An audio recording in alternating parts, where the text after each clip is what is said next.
네, 여러분 반갑습니다. 지난 시간에 우리가 이슬람에 의한 기독교 핍박, 이 원인이 무엇인가 그것을 자세하게 살펴보았습니다. 이 시간에는 그렇다면 우리가 이 박해당하고 있는 기독교인들을 어떻게 도울 수 있을 것인가, 이런 것들을 좀 살펴보도록 하겠습니다. 어, 특별히 로잔 글로벌 분석지에 올라온 글 가운데 유삽 사디크라고 하는 분이 그는 기독교인의 박해에 어떻게 반응해야 하는가 이런 글을 올렸는데요. 이 글을 중심으로 일단 로잔이 말하는 기독교 박해에 대한 대응과 도움 방안 이것을 좀 간략하게 살펴보도록 하겠습니다. 가장 먼저 우리는 고난받는 기독교인들을 위해서 기도해야 할 것입니다. 이것은 선택사항이 아니고 필수사항이죠. 성도들에 대한 박해에 관해 기도로 하나님께 아뢰어야 된다. 이 찰스 스펄전의 말이죠. 이를 위해 교회는 국제 기도의 날 이런 것들을 좀 만들어서 고난받는 교회들과 성도들을 위해 기도해야 할 것입니다. 특별히 이슬람권 같이 끔찍하고 장기적인 박해 상황에 놓여 있는 개인들이 있고요. 또 가족들, 교회들, 그리고 나라들, 이런 것들이 있는데, 이런 대상들을 선택해서 집중적으로 기도해야 할 것입니다. 너무 어렵게 생각하지 말고 일단 시간을 정하고 모임을 시작하고 이날을 늘 홍보하고 그러면서 더 많은 분들이 참여할 수 있도록 해야 될 것입니다. 두 번째는 이 박해 상황을 인식하도록 돕는 것이 중요합니다. 오늘날 많은 기독교인들은 신앙의 자유를 가지고 살아가기 때문에 또 많은 신자들이 신앙 때문에 엄청난 고통 가운데, 고난 가운데 있다는 사실을 잘 인식하지 못합니다. 또 혹시 뭐 한두 번 얘기를 듣는다 해도 당장 자기에게 그런 고난이 닥쳐오는 것이 아니기 때문에 시간이 흐르면서 인간은 점점 망각하게 되는 경향이 있습니다. 또 지구 한편에서 많은 신자가 신앙 때문에 모욕당하고 고립되고 굴욕당하고 차별당하고 체포되고 구타당하고 고문당하고 악랄한 방법으로 죽임을 당하고 있는 상황이 벌어지고 있죠. 하지만 박해받는 현지 기독교인들은 스스로 그 문제를 해결할 수 있는 능력이 없습니다. 왜냐하면 그들은 뭐 아무 힘도 없고 소외되고 배제되고 눌림 당하기 때문에 어떻게 이 문제를 해결해 볼 만한 그런 능력 자체를 가지고 있지 못합니다. 그렇기 때문에 신앙의 자유를 누리는 지역의 기독교인들이 이들을 적극적으로 도와야 하는 것입니다. 어떻게 도울 수 있을까요? 어, 이런 상황을 널리 알리는 것, 이건 매우 중요합니다. 관심을 갖도록 만드는 것. 알아야 그들에게 관심을 가지게 되고, 그들을 위해서 기도하게 되고, 그들의 문제를 해결할 수 있는 방안들을 찾고 또 실천할 수 있는 길이 열리기 때문입니다. 이런 이유에서 교회들은 뭐 이런 박해받는 기독교인들을 위한 세미나, 워크숍, Q&A 세션 이런 것들을 개최해서 어, 이 박해받는 기독교인들의 실상을 알게 하고 그 문제 해결 필요성과 또 어떤 일을 해야 될지 그 과제 등을 인식할 수 있도록 도와야 될 것입니다. 세 번째는 박해받는 자들과 함께 하기입니다. 가족 중에 한 사람이 고통을 당할 때 다른 가족 구성원이 무관심하지 않죠. 몸의 한 지체가 고통을 당할 때 다른 지체가 아무런 고통도 느끼지 못한다. 이건 정상적인 몸이 아닐 것입니다. 이런 점에서 바울은 고린도 교회에 편지하면서 만일 한 부분이 고통을 받으면 모든 지체가 함께 고통을 받는다. 이런 말씀을 한 적이 있죠. 그리스도 안에서 한 지체된 모든 형제 자매는 고통받는 지체들의 고통을 당연히 함께 나누어야 된다. 이런 점을 강조한 것이죠.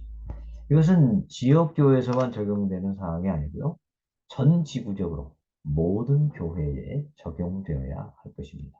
오늘날 지구의 다른 편에서 기독교인이라는 이유 하나만으로 상상도 할 수 없는 고난 가운데 있는 믿음의 지체들이 많이 있습니다. 자, 이들을 어떻게 위로하고 도움을 줄 것인가? 여기에 대해서 사디크는 이런 제안을 합니다. 성도들에게, 특히 박해받는 성도들에게 격려와 감사의 편지 보내는 것을 제안합니다.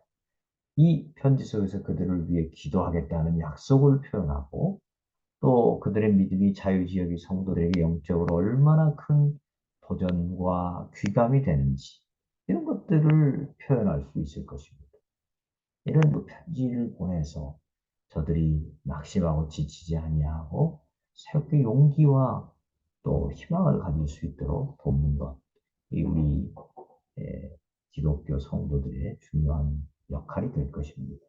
네 번째는 피해자들에 대한 거처 마련과 법적 도움 이런 것들을 제공할 수 있다. 이렇게 또 말합니다.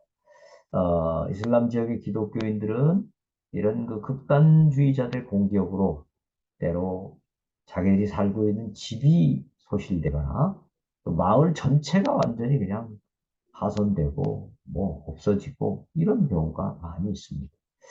이렇게 되면 결국 이들은 이제 가까운 친척 집을 찾아가거나 또는 뭐 그마저도 없으면 그냥 그 살던 마을을 떠나서 정처 없이 유리방황하게 됩니다. 시간이 흘러서 그 문제가 어느 정도 해결이 되어서 다시 돌아오려고 해도 뭐 이미 그곳에 이슬람 교도들이 살고 있는 경우도 많고 또 그렇지 않아서 다시 돌아올 수 있다 하더라도 뭐 살 거처를 마련해야 되는데 집을 마련해야 되는데 그런 형편이 잘 안 되는 경우가 많습니다. 또 뭐 정부들도 대부분 이런 경우는 굉장히 능력이 약하기 때문에 정부가 이들을 위해서 뭔가 해줄 수 있는 능력이 없는 경우가 많습니다. 결국 이런 상황에서 교회들이, 특별히 서구 교회들, 또 좀 경제적으로 여건이 괜찮은 교회들이 이들을 위해서 재건축 비용을 대줄 수 있다면 이것은 굉장히 큰 도움이 될 것입니다. 세계 교회는 해당 지역에서 활동하고 있는 비정부 기구 및 기독교 사역 기구 등과 협력해서 이 피해자들의 정착 과정에 도움을 줄 수 있다면 정말 큰 도움이 될 것입니다. 이외에도 기독교 현지인들은 다양한 박해 상황에서 무엇을 어떻게 대처해야 될지 알 수 없습니다. 지식도 없고 능력도 없고 재력도 없고 속수무책으로 당할 수밖에 없는 상황이기 때문에 이런 때 교회가 법적인 전문가들을 통해서 어떤 법적 지원을 제공함으로써 문제 해결을 하는데 도움을 줄 수 있다면 그것도 큰 도움이 될 것입니다. 또 다섯 번째는 크리스찬 난민들을 도와야 됩니다. 이슬람 지역의 기독교인들 가운데는 종교적인 압박 등으로 인해서 정처 없이 고향을 떠난 난민들 많죠. 이들 앞에 놓인 삶은 참 비참 그 자체죠. 빈곤과 안정적인 거처가 없는 것, 의사소통의 어려움, 낯선 문화, 또 삶의 방식에 적응해야 되는 어려움, 자녀들의 교육도, 뭐 수도 없이 많은 문제가 산적해 있죠. 또 난민으로 보호받기 위해 서류를 신청하고 기약 없는 세월을 기다려야 합니다. 한 예로 태국에는 파키스탄으로부터 온 5천여 명의 크리스찬 난민들이 있는데요. 이들은 대부분 방콕의 열악한 구류센터에서 기약 없는 삶을 살아가고 있습니다. 전 세계 기독교 공동체가 이런 난민들에게 관심을 갖고 저들 도와야 되지 않겠습니까? 사디크는 이런 도움의 하나로 박해받는 성도들이 있는 곳으로 단기 선교 여행을 가면 어떻겠느냐 이런 제안을 하기도 합니다. 함께 가서 그 박해받는 성도들과 함께 대화를 나누고 기도하고 또 격려하는 것 이것은 박해받는 성도들의 큰 힘이 될 것이고요.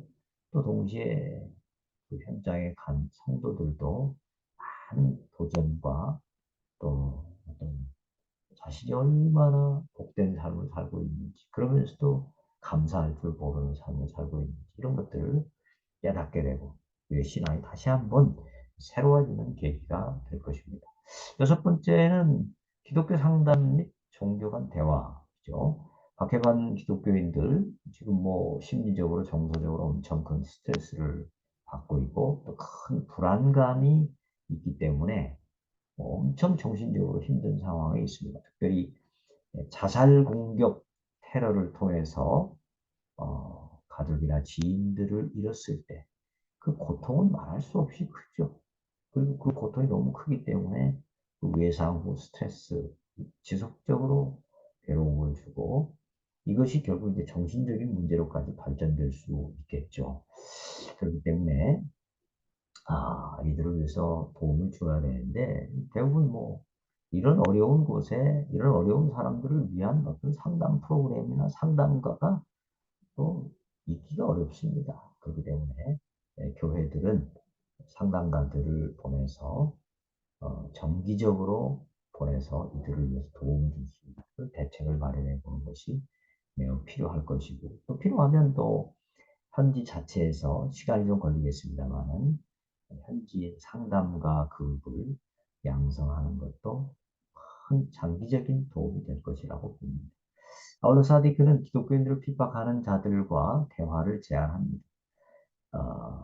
물론 뭐 이거는 상당히 좀 이상적인 측면이 강하죠. 지금 뭐 기독교인들을 박해하는 사람들과 그 박해하지 말라는 어떤 대화를 나누는 것 자체가 쉽지는 않을 겁니다. 그러나 또 전 세계 기독교 지도자들이 기독교를 박해하는 그 국가의 지도자들, 영향력 있는 사람들과 기독교인 박해에 관하여 대화를 나누면서 이 박해자들이 얼마나 잔인하게 박해를 하였는지 언급하고 이런 것들을 없애는데 국가가 적극적으로 개입해달라 이렇게 부탁을 하고 또 힘도 실어주고 이런 것들은 분명히 일정 부분 도움이 될 수 있다 이렇게 보겠습니다. 네. 이제 그런데 문제는 뭐냐면 이런 그 로잔에서 사디크 같은 사람들이 제시하는 내용들을 보면 주로 그냥 사후 약방문 같은 느낌이 조금 듭니다. 그러니까 사건이 일어나고 난 후에, 박해가 일어나고 난 후에 뭐 도움을 주는 그런 느낌들이 있는데 좀 더 근본적으로 이런 그 테러 자체를 좀 없앨 수 있는 방안은 무엇일까 하는 것을 다음 강의에서 좀 살펴보도록 하겠습니다. 예, 여기까지 하도록 하겠습니다. 수고 많으셨습니다.